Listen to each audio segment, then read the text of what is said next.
Hello, and welcome to Semiautomagic, Doof Media's dive into Jim Butcher's The Dresden Files book series. I'm Reuben Morehouse. And I'm Elliot Diebold. This is the pilot for a new show that we're running as part of our pilot season. Thanks to eNamorD for donating to make this episode possible. Yeah, and if you like this show and you want to see it continue, leave your feedback on this pilot using the form that's linked in the show notes below. We're using that as one of the big metrics to decide what we go forward with at the end of pilot season. Yeah. Now, on to the show. Episode 1 of Semiautomagic, we're talking about the first book in the Dresden Files, Stormfront, chapters 1 through 9. Yeah, it's about the first third of the book. Yep. So this is the introduction to old Harry Dresden here, who lives in a world of... it's not New York. What is it? Oh, yeah, Chicago. Yeah. Chicago magic and wizards and stuff and goblins and trolls and all that stuff. And he's in fact, the only wizard private eye. Yeah, I love how quickly this first chapter just starts to establish that we're in this kind of, like, detective, film noir / urban fantasy crossover. Yeah. I was pretty on board with that combination almost immediately.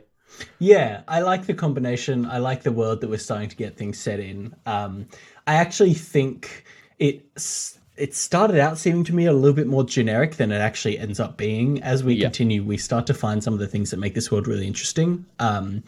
Whereas when you hear it's like it's like Lord of the Rings mixed with a grimy Chicago. The thing that immediately I think of is, like, you know, the movie Bright with Will Smith. I was about to say it's that Will Smith movie from Netflix. yeah, I thought one the same that everyone thing. really hated, but somehow was a major success.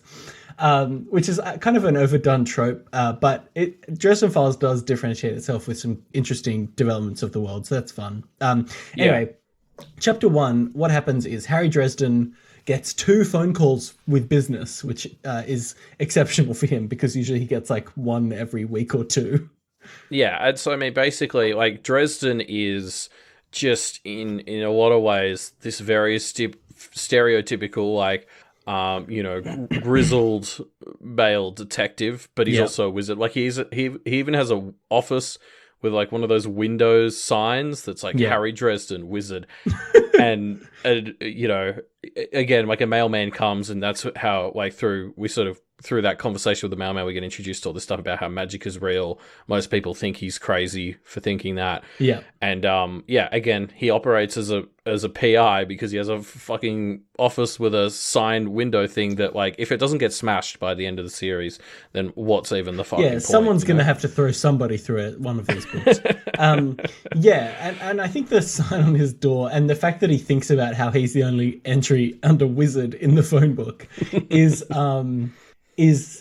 what introduces us to the tone of this book, which is quite light, right? Like, it's quite lighthearted, and there's a sense of the kind of ridiculousness that Harry Dresden calls himself a wizard in modern day Chicago, and the amount of, for example, people that call him to do kids' birthday parties, so much so that he has to put that in his Yellow Pages listing. What are they? Is it Yellow Pages outside of Australia? Like the phone book, you know? Yeah, I don't know. Or isn't White Pages the business one? White Pages? He'd be in the White Pages. Yeah, but true. Again, that might be Australian specific. Let's just call it the phone book. The phone book, yeah.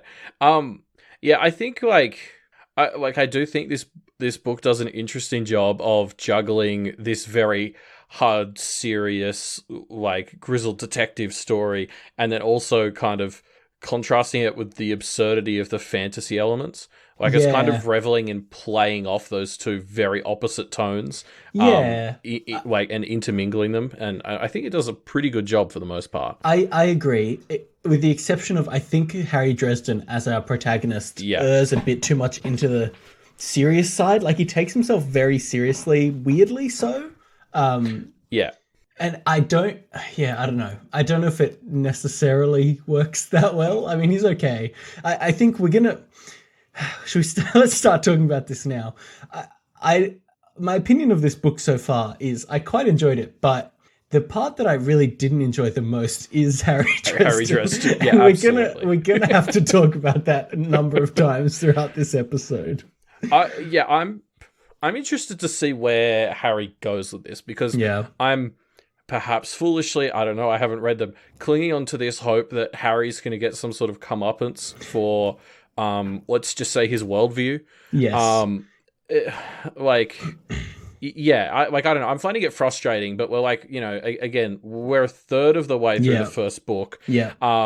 Because of the way we're doing this pilot season, we aren't yet in the situation where one of us has read the whole thing, so we don't quite know where it's going. So it's hard to tell whether it's frustrating us as it should, or like, whether we just don't like him. Yeah, let's talk about this more as we go into chapter 2, because chapter 2, Dresden goes to investigate. Hold on. Before we jump into chapter 2, I just do want to talk about one other thing. Dresden internally monologues about in chapter 1, where he starts to talk about how magic is making a bit of a comeback. And it's sort of the perception of it is changing. It's really interesting because he sort of sets it up as this thing as like, oh, technology had this big rise, and then it hasn't just fixed the world like it was meant to, and so now everyone's sort of turning back to magic a bit. And we see a lot more the way sort of technology and magic interact or more don't throughout this thing. I'm kind of interested to see where that through line goes throughout the story. Yeah, I think it's interesting because, in our non-Dresden Files world, I'd agree that that's happening, and people are kind of turning away from science as a result to it, and you get this kind of reactionary, anti-scientific, bodies like Flat Earth or anti-vax movements or whatever. And I do quite like the idea that the Wizarding World, is that what it's called? That's the Harry Potter one, sorry. But whatever. The Never seems to be some sort of alternate magic world. Some arcane plane. Anyway, the world of magic that Harry Dresden inhabits is the equivalent of that. It's the place where people who have started to reject technology turn for, alternate methods of doing things. Yeah, I mean, something we'll have to talk about later is like one of the things about Harry, and indeed sort of all the other magical wizards and whatever, is we have no idea, like, how does someone end up becoming a wizard? Like, we know very little about Harry's past specifically. We've only gotten the barest of hints so far. So I'm very interested to learn more about the world and, like, how does someone like Harry become a wizard in a world where it's seemingly most of the population doesn't really believe magic is real? Yeah, definitely. What does that indoctrination process look like? I think is something interesting. So in this first chapter, Harry gets calls from two different potential clients. One is somebody from the police, the Chicago PD, who sometimes calls him in as a consultant. And one is a private individual who is asking for help locating somebody. They don't give too many details right now. So Harry, in chapter 2, goes to investigate the police crime scene and finds this kind of horrifying scene. And this chapter is horrifying in two ways. The first is this crime scene, which is truly horrific. But almost as horrific is the way he interacts with the other character that we meet in this scene, whose name is Lieutenant Murphy, and who is this female police captain detective who kind of manages the obscure crimes department. Yeah, it's called SI in this one. It's funny. Like, so we write our notes as we're going for these pilot season shows. So, like, I'm reading my note here that I've written at the start of chapter 2, which is, if these two end up together, I will quit everything. Yeah. I kind of take that back because now I've got a list of about 3 or 4 female characters that would apply to. I suppose we can get there. Yeah. So the elephant in the room that we've been dodging around is what Harry refers to as his old-fashionedness. Yeah. He sees himself as an old-fashioned gentleman, which is not correct. He just is quite chauvinistic, right? In a lot of ways. And it's... we should specify, I don't actually think this is the author's opinions about women. I don't think the author is a sexist, right? Because there are scenes where these characters, Lieutenant Murphy here, calls him out on... She calls him a chauvinist. She calls him chauvinistic here. Yeah. And it's a little bit winky, but it's also obviously quite annoying to her. And so it's clearly an intentional choice that our author is making to make Harry Dresden a bit of a dick. And it still just gets to me. Like, I just can't let it be a thing. I can't let it be a character flaw. It's just too annoying to let it be a character flaw that I'm going to see get resolved if that presumably happens over the course of these books. Yeah, I agree. I don't want to spend too much time on this, I suppose, because I don't want this podcast to end up being negative, but like I completely agree that this I'm holding out hope that, you know, because of some of these moments you've mentioned, that like this is something Harry's going to have to fix. Yeah, he does seem to be confronted on this and other similar kinds of behaviors basically repeatedly over the course of this book.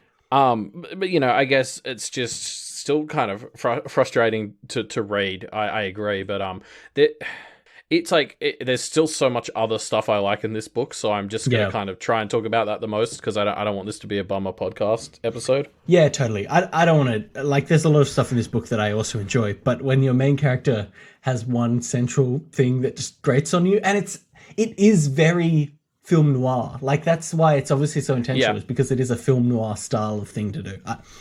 It's just kind of like that. Actually, I found that a few of the film noir stylings frustrated me about this book. Like, Harry is obviously internally narrating stuff as it happens. And he'll do that kind of narration where it's like, oh, and this is what happened, and the White Council have this thing where they do this. And that's it's a good very... accent. Nice. Hey, thanks. I don't know what a Chicago accent is, but I'm assuming it's something like that. That was a very film noir narration accent, at the very least. Working on my accent so I can do better D&D character accents. Anyway, so, yeah, and the White Council, they're all about whatever, protecting the rules of magic. They're like a Ministry of Magic type. And Harry is basically giving us this exposition, which feels very in character and feels very film noir, but again, it's just kind of like he's just telling us things for 5 minutes, you know? Yeah, there were definitely a few moments where it was just sort of like, oh, okay, this has just been like a page and a half of exposition. Yeah. But yeah, it didn't bother me that much. As you said, it did feel very film noir-y to me. So I kind of like got into it because it felt like those moments where we're just looking at like a scene of a rainy street, with the you know, grizzled detective narrating it. I also think like a lot of this stuff is just setting up the mysteries of Dresden's past. Like so much of his exposition doesn't tell us the important parts, but in a way that wasn't like overwhelming. Like, you know how sometimes like fantasy books can just overload you with phrases that are unique to the book early in the thing, and you're just like, I have no idea what's fucking going on. Yeah. I never felt like that with this. It was always like I knew what he was talking about, or I could keep up, but like I had no idea what he was talking about, I suppose. Yeah, I think one of the strengths of it is that it leans into established supernatural tropes first and then starts to deviate from them. You know, like we set up ideas of fairies and goblins, and they behave somewhat like you'd expect. But then as you interact with them a bit more, it gets a little bit weirder. So, for example, vampires are set up in this chapter or the next one, and we see a vampire later, and they behave as like 90% what we'd expect and 10% its own thing, which makes it really interesting, I think. So it's like the best of both worlds. Yeah, exactly. Yeah, absolutely. And like there's lots of fun little things. Like I've pulled out this one quote from this chapter where in the middle of going on about something or other, Dresden quickly interjects with, I do have a godmother, and she is inevitably perhaps a fairy. But that's another story. Yeah. And like that was one of the quintessential little bits of world building that I thought the narration did inject in very well. Where it's just sort of like, there's so much more to this world. And it seems like that's such a good hook. I was like, I will read that story. That sounds hilarious. Yeah, there's a lot of those kinds of things where he just drops one line that could be its own, you know, 8 or 9 chapters, or could just be a little piece of the puzzle. Yeah. And this is where we start to learn a bit more about the magic system. And like it's a very like personal magic system, I guess is the word I want to use for it. Like it's sure. You put yourself into the magic of this world in a very emotional sense. Like I thought that was a really cool idea. Like even, you know, these are the notes I was taking as I was reading chapter 2, and I was already like, this is so cool, the way that like horrible emotions lead to horrible magic, and then that's great storytelling, because then that's going to lead to other people having horrible emotions, which will lead to them doing horrible magic. Like there's this sort of, when you put yourself into the actions of the magic, that kind of propagates those feelings. Like it's a really cool storytelling idea. Yeah, I think the magic system, again, I think this is something that happens a lot in these chapters, is the first few chapters, it feels like it's going to be quite cliched, but then this story really differentiates itself as it progresses more. And I found myself really enjoying chapters 7 through 9 as just like, oh, this is going in some really interesting places. Yeah, well, even in this second chapter, I was already kind of sold. Like, I think a lot of fantasy series will often try to sell you the idea of like there's dark magic and it's like very bad. Like you know, like Star Wars is kind of one of the quintessential ones where it's, you know, the Jedi are so polarized on the light and the dark side. Yeah. And some of them I'm not always sold on how intrinsically evil dark magic is, because it's just kind of like, well, there's probably situations where it's not terrible. Yeah. And you know, that's where you end up with crap like where the Jedi have their slippery slopes and whatever. I think this setup really sold the horror of dark magic to me, because Dresden starts immediately talking about how personal and how much of yourself you put into magic. So for someone to have like exploded two people's chests, that's like really full on. Like, it's not something you can do by accident. This is something that you have poured yourself into doing. And that's like, for one of the first times I was like, oh, okay, like dark magic, it's really bad. And like, you know, like, yeah, and you have to be bad to do it. Yes, exactly. Like, you know, this is like a universe where I could see something like the White Council drawing a more reasonable line between good magic and bad magic. I think they probably haven't, based on what we've learned about them so far. But like, this was one of the first times I've really instantly been sold on the idea of dark magic. Yeah, definitely. Yeah, I mean, I think this was my least favorite chapter, but I want to keep going because there's a lot of cool stuff that I want to talk about in this book so far. yeah, let's do it. So chapter 3, Harry Dresden is given a lift back to his office by a crime boss. We learn that one of the people murdered here was working for a crime boss, and Harry goes to start investigating and then immediately runs into this crime boss who has been looking for him, whose name is Marcone or Marconi. I think it's Marconi, just because that's like, it feels more criminal. Yeah, like, it's the most stereotypical gangster. Yeah, it's a very like 1950s film gangster name, which slots into this book perfectly. Yes. This was definitely like I think this interaction with Marconi was probably one of the character interaction highlights of the book. Yeah, definitely. I thought the way these two played off each other was really good. Yeah. I think we start to see that Harry Dresden is kind of defined by, he always seems to get into situations that are a little bit out of his pay grade and has to kind of improv his way through them. And this is the first example of that, where he clearly could so easily be murdered right here. Like, it's on the cards a few times in this conversation.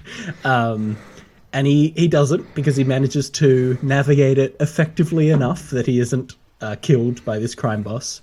And I really like Marconi.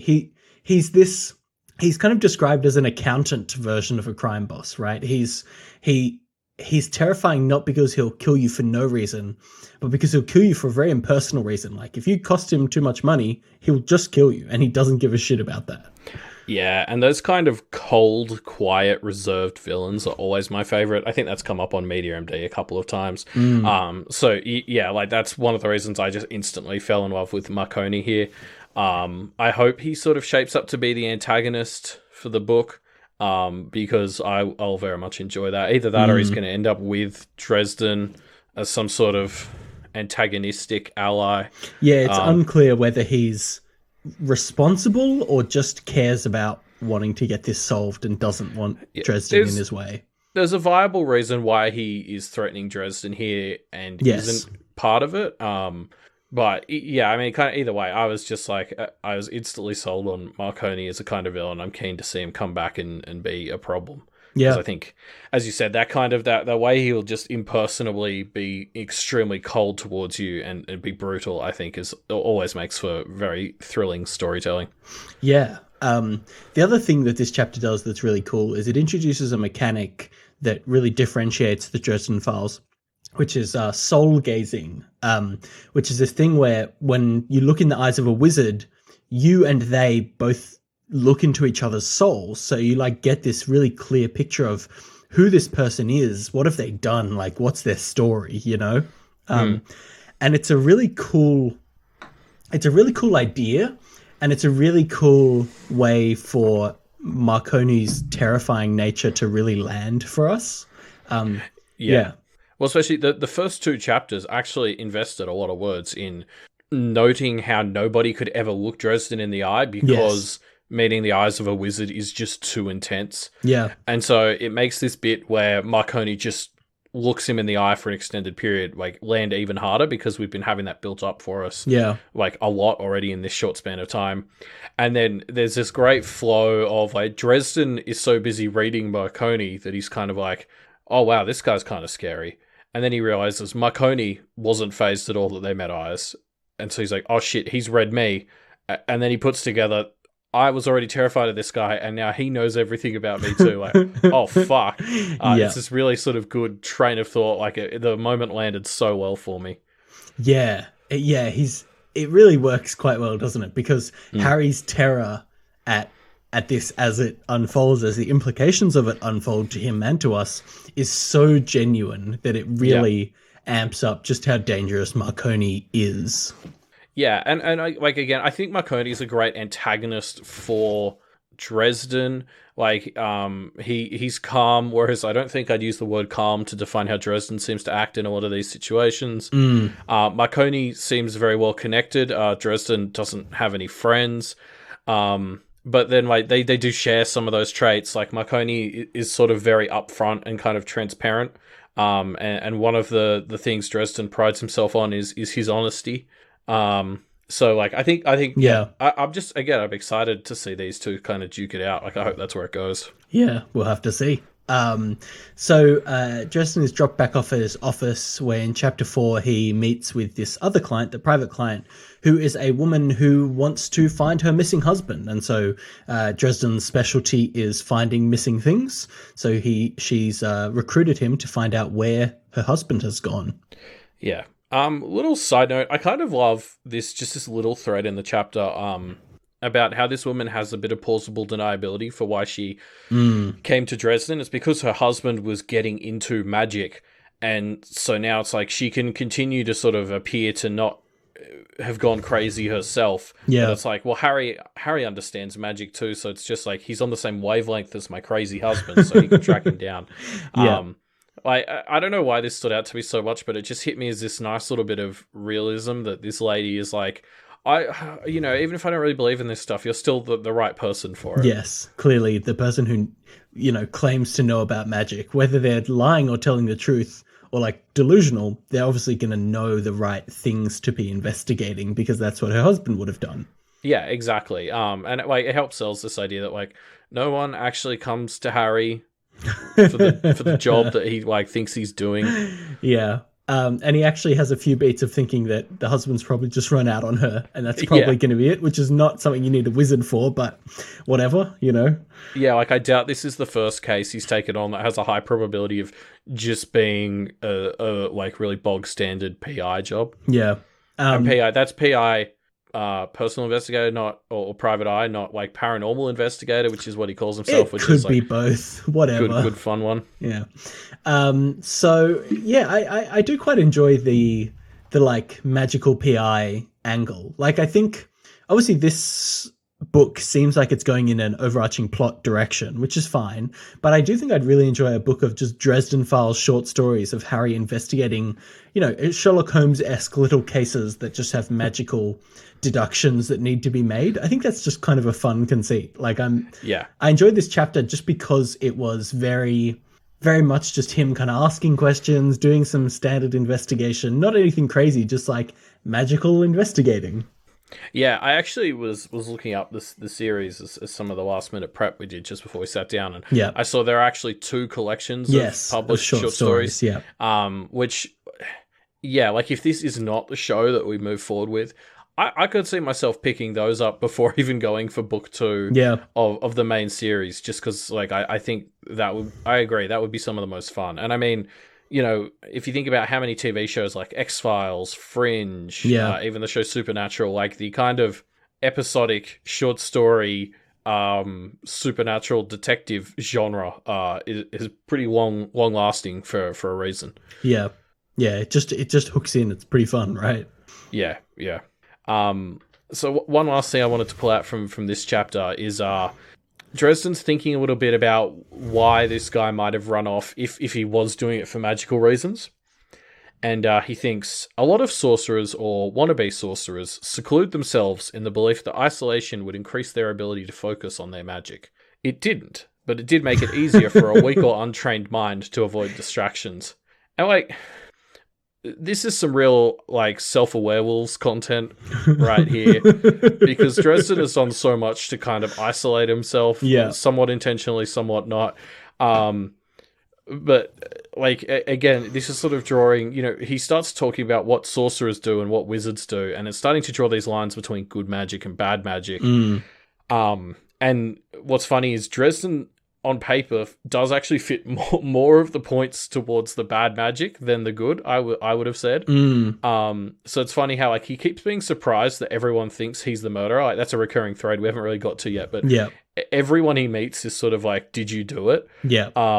And he's kind of like so shocked because he sees himself as this upstanding old-fashioned gentleman. But like when you read this list of what are the traits of sorcerers, I was just like, I can see why everyone thinks Harry is one of them. This kind of all suit him. He is a bit delusional, isn't he? Like, he sees himself as this, like, he's heroic, he's, like, upstanding. But he is just grimy and a bit shit. Like, I think Harry definitely has a different impression of himself than the impression we as the audience and the rest of the characters in the book get of him. Yes, I think his impression of himself is different to the one he gives off to everyone else. Absolutely. Yeah. So speaking of, let's talk about chapter 5, where Dresden goes to a bar to get a drink, and he is met by a reporter who has been tailing him, and they have a brief conversation. Yep. So first of all, quick note: Mac, who's the barkeep of this pub, barely speaks any words. So until it's proven otherwise, I'm headcanon him as like a Frankenstein's monster. Yep, he does do a few choice grunt kind of things as well. He mostly grunts, so he's a Frankenstein's monster until proven otherwise.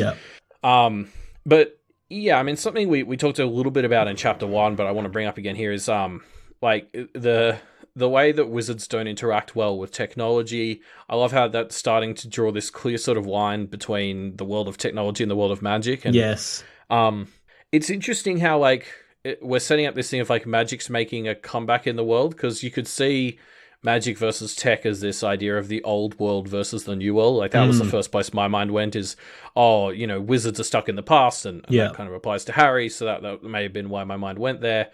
But then if magic's making this comeback, like, I'm interested to see where the metaphor might go there of, magic versus technology and which one's dominant in the world. Yeah, I do think the notes of technology failing around Harry, one is a great comedic beat, but also does set up this interesting conflict. And I wonder if there are any like more tech-focused characters that we're going to start seeing be introduced just to provide some more detail and context and conflict around that. I think that's very interesting. Yeah, exactly. Like, I'm interested to see where it goes as a concept. I think that could actually be just like a bit of a freebie superpower, to be honest. Like, if he sneaks up on a mook and that mook tries to radio someone, chances are the radio's not going to work. So, like, I know it's a pain in the ass for his day-to-day, but like in certain situations, the fact that you kind of break all tech in your vicinity is actually a bit of a superpower. Yeah, it's the kind of little whimsical touch that gives me like Terry Pratchett style vibes, and that's obviously quite a good thing. Like that, it makes the world feel more alive, having these weird little bits and pieces around it. Yeah, and in fact, like, on that note, the setup of the bar is really cool. So this bar is set up in lots of groups of 13, and pillars are strategically placed to kind of break up magical energy, because I guess a lot of magical creatures and wizards, they build up and they sort of, release these currents of energy, like, from the sounds of it. And basically, this bar is designed to stop those building up, because with so many wizards in the bar, it could become explosive. Like, just this really cool... again, like, it's a very personal magic system, and this idea that, people emanate Or as, I mean, I guess we've seen that in other works we've done podcasts on. It's just a really cool idea, and watching it be thought about in the design of the bar is a nice touch. Yeah, I really like the idea that wizard architecture needs to be carefully considered so that power doesn't accidentally pool in one place or whatever. You know, it does. It again makes it feel alive, right? And this wizard bar is like a perfect like film noir bar cliche mixed with wizard shit. Like there's these weirdos playing chess silently in the back of the bar, and I'm sure there's some weird creature, but it's not touched on. It's just like, yeah, sure, this can be both a film noir cliche and a modern supernatural cliche, and have those things both work well together. It's very like Men in Black did almost the exact same bit, but with aliens. And that was what this made me think of. I had the same thought. Like it sells the mashup of fantasy bar and like detective bar very well. Yeah. Let's talk about Dresden and Susan, the reporter, because again, I mean, maybe let's not hit this beat too hard, but it's the exact same thing as with Lieutenant Murphy. Susan is like it seems to be, as a character, intentionally playing up the femme fatale angle a bit here, and Dresden leans so heavily into the like grizzled masculine detective. It's just it's self-aware, yes, as in from the book is self-aware. I don't know if the characters are self-aware, but again, it's just, man, it's just like, it feels like it's from a book written 40 years ago. I did sort of have my fingers crossed, and I think there's a few hints that hopefully she's kind of playing him. Yes, I think so. Mean, a big part of that's going to be how genuine this date is, which is presumably only a chapter or two away from happening where we finished. Yep. So that should be coming out, but like that'll be a big clincher for me on how I view this interaction in retrospect. Yes. Because if it's her kind of manipulating and taking advantage of his old-fashioned values, yes, I can get on board with it. Yeah, totally. Punish him for his character flaw. Do it. Like, that'll make it exactly. better. I mean, I guess I said I didn't want to get too negative, but I have to call out like the final lines of this chapter are she kisses him on the cheek and asks him out, and as he's sort of leaving, he thinks to himself, you know, people say wizards are subtle, but we have nothing on women. Yeah. And it's just like, she just kissed you and asked you out. Like, that's not... Yeah. Oh, so subtle. So subtle.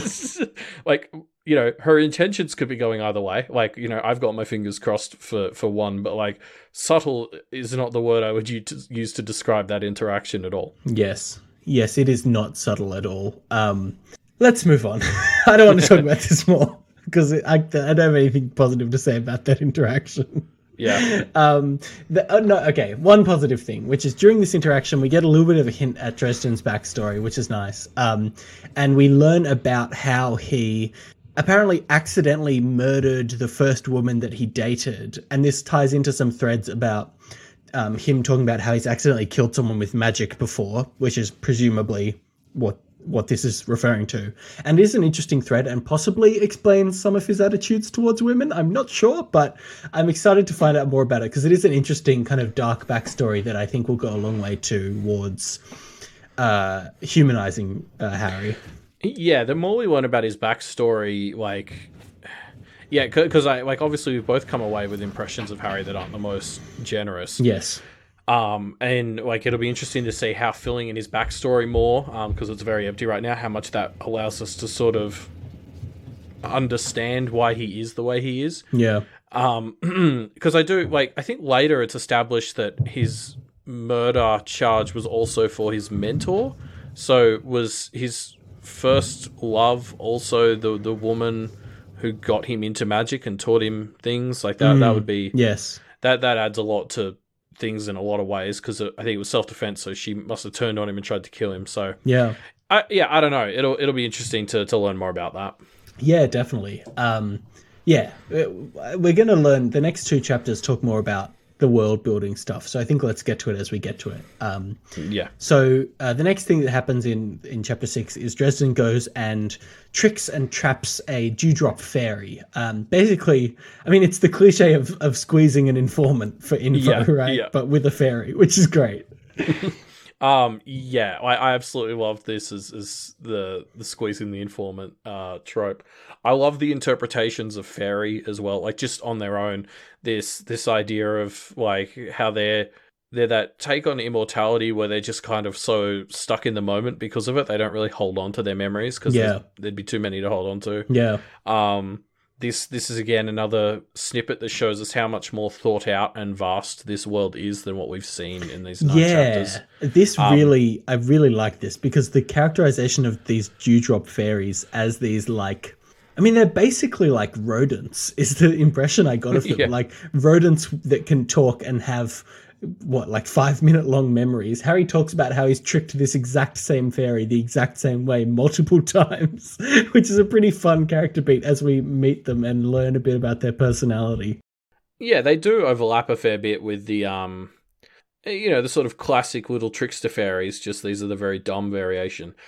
He does briefly mention, I think, that Santa is a very powerful fairy, so there's clearly like this whole spectrum of fairies, which again, that's another one of those one-line world-building things that just got me so invested in the world while at the same time, like, just being hilarious.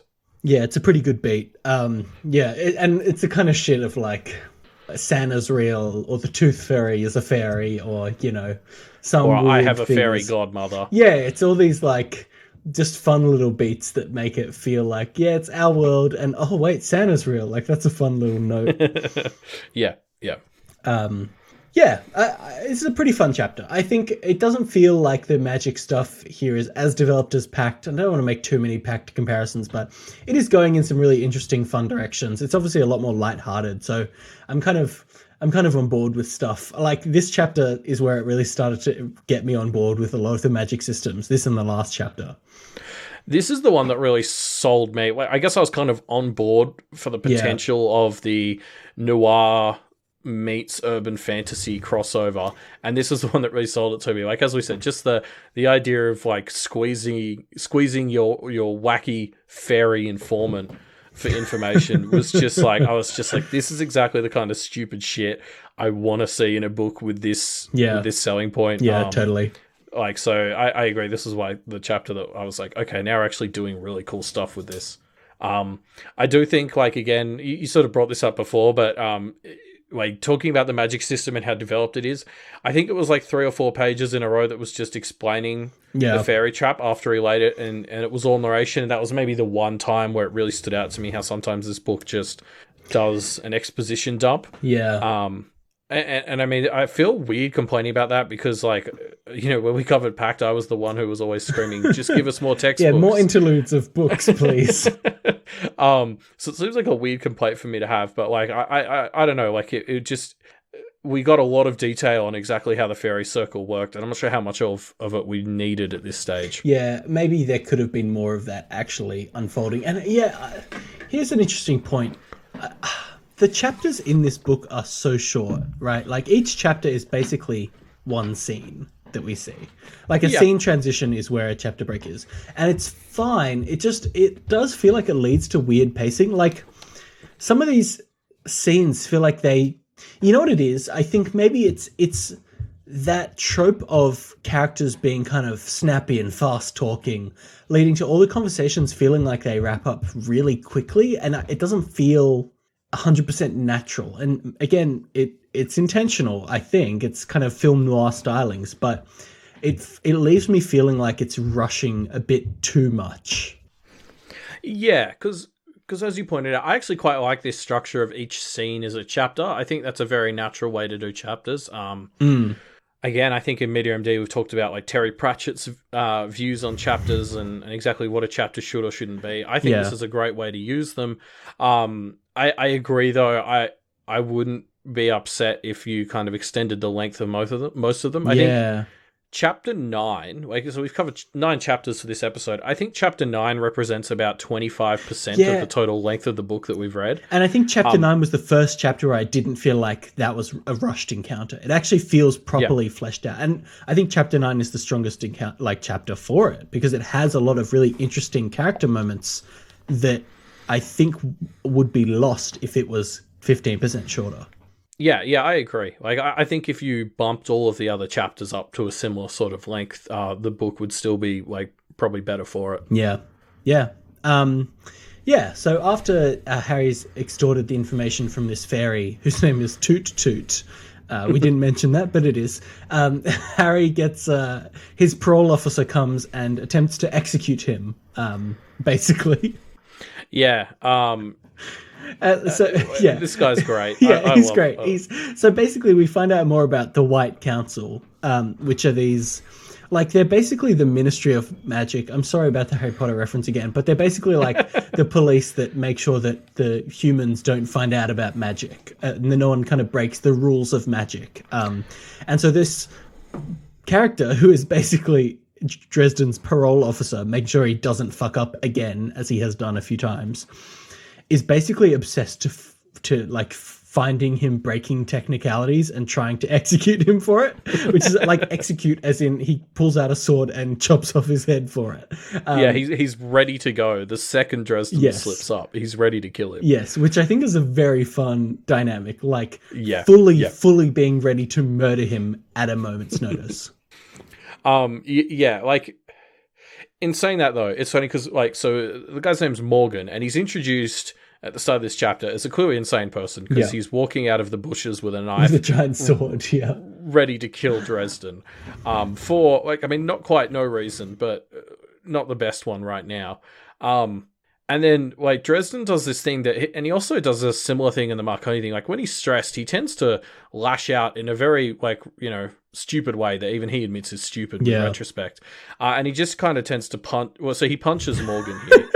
What a mistake! Like, yeah, and it's just one of those things where, again, and then, like, later on, he's like, "Why does everyone think I'm the murderer and I'm such a loose cannon?" Jesus and it's Christ. like, well, you did just punch your parole officer the second it wasn't, like, official business. Like, this is why everyone thinks you're a loose cannon. Yeah. Yeah. I can't wait for Dresden to see the error of his ways. I guess I'll leave it there. Yeah. Well, I can't wait for I guess I already talked about this a bit with Marconi, but, like, Morgan is someone who I am almost certain will end up in the position where he has to help Dresden as, like, things get worse and it becomes clear Dresden wasn't the murderer. Yeah. But I don't think they're going to be friends at that point. I think it's still going to be a very antagonistic ally situation. And yes. I'm all for that. Like, Morgan, totally. Morgan and Dresden's dynamic was very fun, and I'm keen to see them frustrate each other more and more throughout the book. I'd love to see more Morgan. I'd love to learn more about the White Council, which seems like overly bureaucratic and the kind of annoying bureaucracy that is really fun in a story like this. Yeah, it's going to be interesting to learn more about them because they don't... Like, it's obviously not illegal to be openly a wizard. Like, Dresden is allowed to do it, but it's like, it seems to be the de facto standard that everyone practices in secret. And, like, we have no idea. Is the White Council a Chicago thing, or are they, like, all of North America? Are they the state of Illinois? Like, I don't know. And so, like, I'm just keen to learn more about them and why they hate... Well, no, I can probably tell why they hate Dresden so much. I mean, we hate Dresden. Like, it's fair enough. I'm on side with them. But, yeah, like, it's going to be interesting to learn more about them and exactly where they stand, because, like, I agree with you, they're being set up as maybe some people who are a bit too far on the bureaucratic, like, stiff end of what is right. We'll see, I suppose. Next, Dresden heads back home and convinces his talking skull to help him brew some potions, a potion of escape for a later tricky encounter he knows he's going to have. And as payment, Bob, this talking skull, forces him to also brew a love potion. Yeah, and so I just need to say this chapter is maybe the most conflicted I've been about anything in a long time, because the potion system, like, this chapter is all about teaching us how potions work in the Dresden Files. Yes. And it is so cool. It's very cool way of brewing potions. It's a great extension of the magic system that's already been defined. Seeing a run through of how a potion is made is a great way to sort of get our heads around it. And yet the example that the book decided to go with is a bit of a dumpster fire of a choice. Yeah, specifically because, I mean, Dresden is against the idea of love potions, which is great. Thank you, Dresden. You're on the right side of this for once. Yep.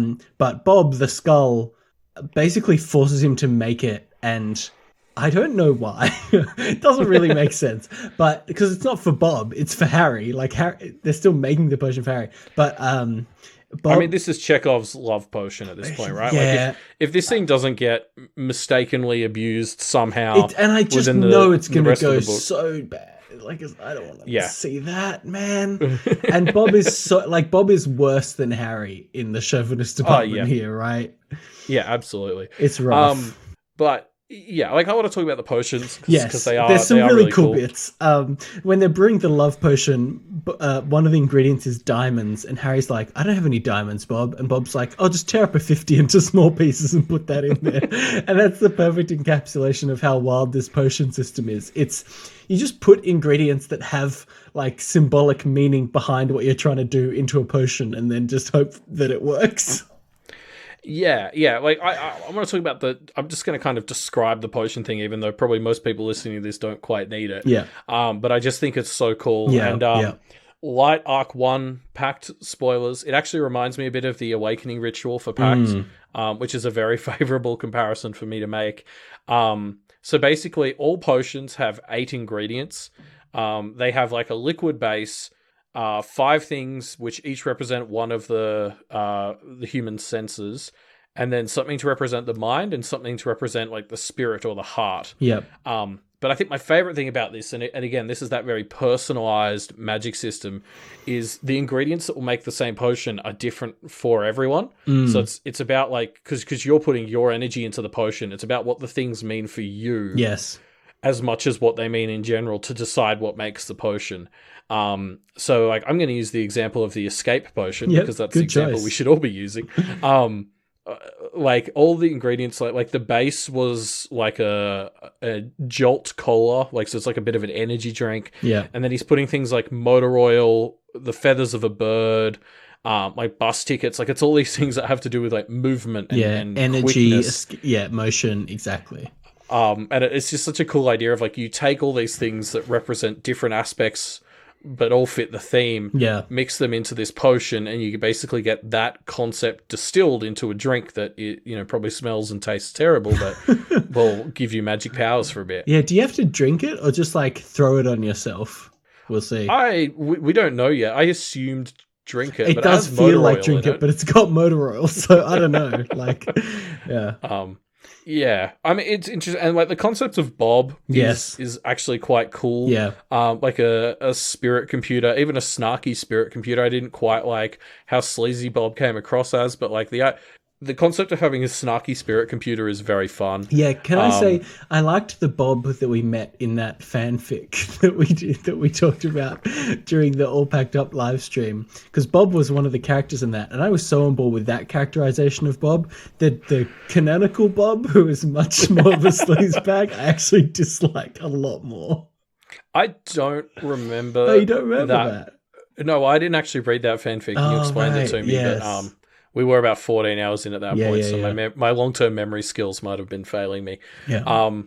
I could see Dresden Files having great fanfic just because like you could base it on a different character and have a lot of fun with the world. Yeah, exactly. It's a world that is made to be played in, right? And you can tell because there've been like 20 books in this Dresden Files series, right? And not just all following Harry Dresden, they follow other characters as well, I think. And that's because this is a world that's built just as a playground. Like, you can feel it. Yeah.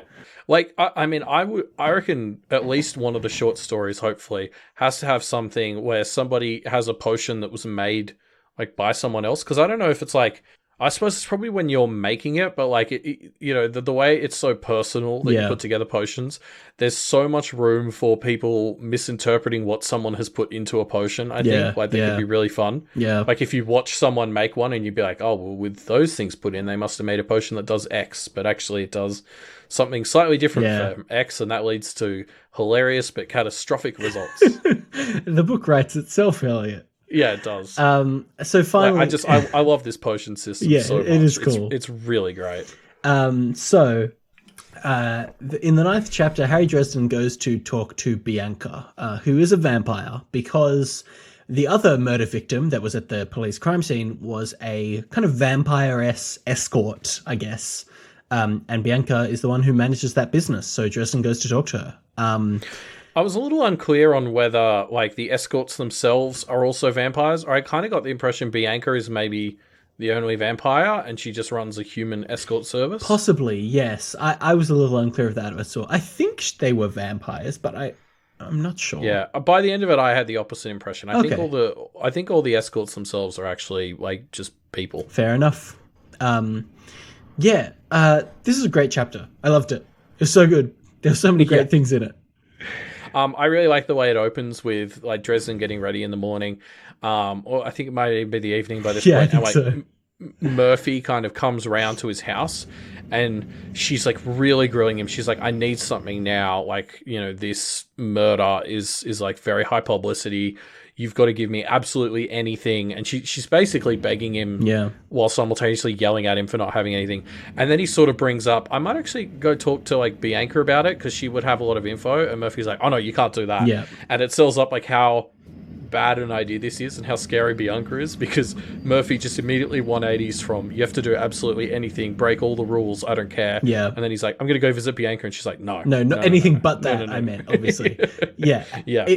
And like, man, the vampire portrayal in this genuinely is so horrific. Like, the intensity of this scene and the tension of this scene is the most intense vampire stuff that I've ever seen outside of, I think, Salem's Lot, a book that we talked about many, many years ago. Yeah. It's just the psychopathic nature of these vampires, of Bianca, I guess, specifically, and how she turns on a dime from the high-class kind of socialite to the, like, pure animal vampire that purely attacks Dresden after a sentence is said. Like, not even an intense one. It's just suddenly the switch is flipped and this vampire goes crazy, and it's so dangerous. Like, it actually really lands so well. Yeah, I agree. Like that flicker into like a giant scary bat form, which again, like, isn't something I've seen super often with vampires. Like, it's a nice unique twist to make her that bat-like. Yeah. And the way she just, as you said, like, it kind of flicks on. Oh, but it's not even flicks on. It's like her human form like melts off of her, which is like an extra dosage of horrifying. Yeah, she just loses control immediately. Yeah. And again, like, a nice little bit of touch for this personal magic system where Dresden wards her off with like a pentagram, because the concept that vampires are warded off with crosses is a bit of a misconception. It's actually that they're warded off by the power of belief. Yes. And since he's not religious, he carries the pentagram, which is the symbol of magic, and uses that to channel his belief in magic. Yeah. Like, I just thought that was like a really nice touch that just shows how thought out this world is. Yeah. We get this scene where the vampiress finally manages to get herself back under control, and Harry is slightly bleeding, and so she's at risk of going crazy again. So she calls in an aide and starts drinking blood from them. And of course, Dresden has to ruin this almost perfect chapter by thinking something along the lines of, "This might have aroused me if I hadn't seen her true form," which is such a creepy thing to say, Dresden. Like, come on. Yeah. I did really like the way her like her obsession with the blood on his neck as he was trying to continue the conversation, how it really elevated the tension. Like, it could have easily gone like after they had the little fight and he got her to settle down and like promise not to attack him, it could have just been relaxed and back to a conversation. Yes. But the tension is really held by just there. this focus on the blood on his neck and how she's like barely holding herself back. Yes, and Dresden knows he doesn't have any more tools at his disposal, so if she attacks, he's pretty much dead. Yeah, he's trying to bluff her at this stage. Yeah. It's a great chapter, and the ending is so powerful where she sends Dresden away and says, "Oh, my aide will come and give you the information. I just need you out of my house." And he's like, "Okay, fine." And then that doesn't happen, and we know it's because she has just killed that aide. That aide, the fight encounter she had with Dresden was enough to mean that she lost control enough when draining this aide that she didn't intend to kill, to accidentally kill them. And I think this is the first beat of Dresden seeing his actions having a really powerful negative consequence that he actually does feel bad about. It's quite a powerful ending, I thought, and gives me hope that this book is going in some really good directions for Harry.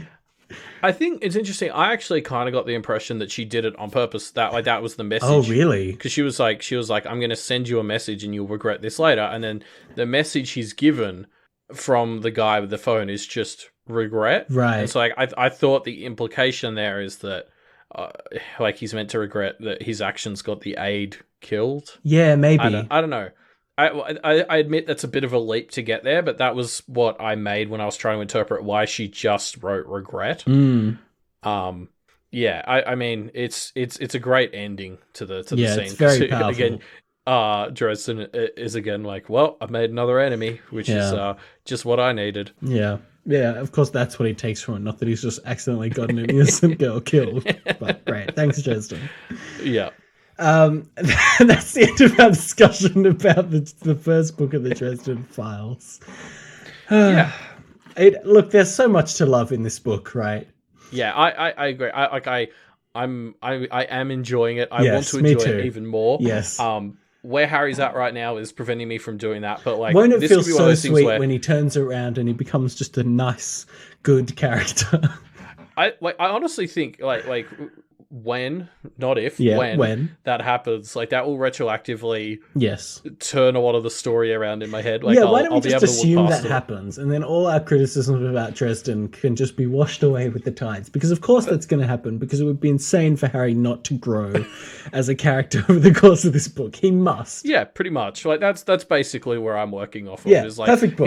He's driving me nuts right now, but you know, so did Blake at various points. It's intentional that he's meant to be this much of an asshole, and he will turn around and all the criticisms will be, in retrospect, not worth talking about. So yeah, or that'll have been the point, and that makes it okay. Exactly, and it's perfect, and it's great. So therefore, great book. So thank you, eNamorD, for bringing us Dresden Files. I did actually quite like. I found myself really enjoying this book a lot. It's just that one thing that just kept. It's like standing on the same rake over and over again. But no, you're right. Like, there's so much to love in this book as well. And you know, if you enjoyed this episode and you want to see it continue, we have a form in the show notes below that we mentioned. Yeah, we do. And if you plug your feedback in there, we'll take it into consideration at the end of pilot season. Yeah, you can let us know which pilot you think should be extended to season. So leave your thoughts in that form. Or hey, head on to the Discord, the Doof Media Discord. You can leave us your thoughts there. Yes, we've been having great interactions with our patrons, talking about each episode as it comes out and getting really good feedback from them. So it's a great place to get in touch with us a bit more directly, about how you think each one's going. Yeah. And you get access to that Discord for just $1 a month or more. That's so cheap, Elliot. That's like the cheapest thing that it could possibly even be. Yeah, and in fact, that's not the only perk you get. You get a bunch of others, including the ability to vote on the next game in the game club. We're starting a new show that's happening this weekend. Yeah, one of the votes for the game club is going on right now. In fact, we are having the game club itself on Friday night, American time.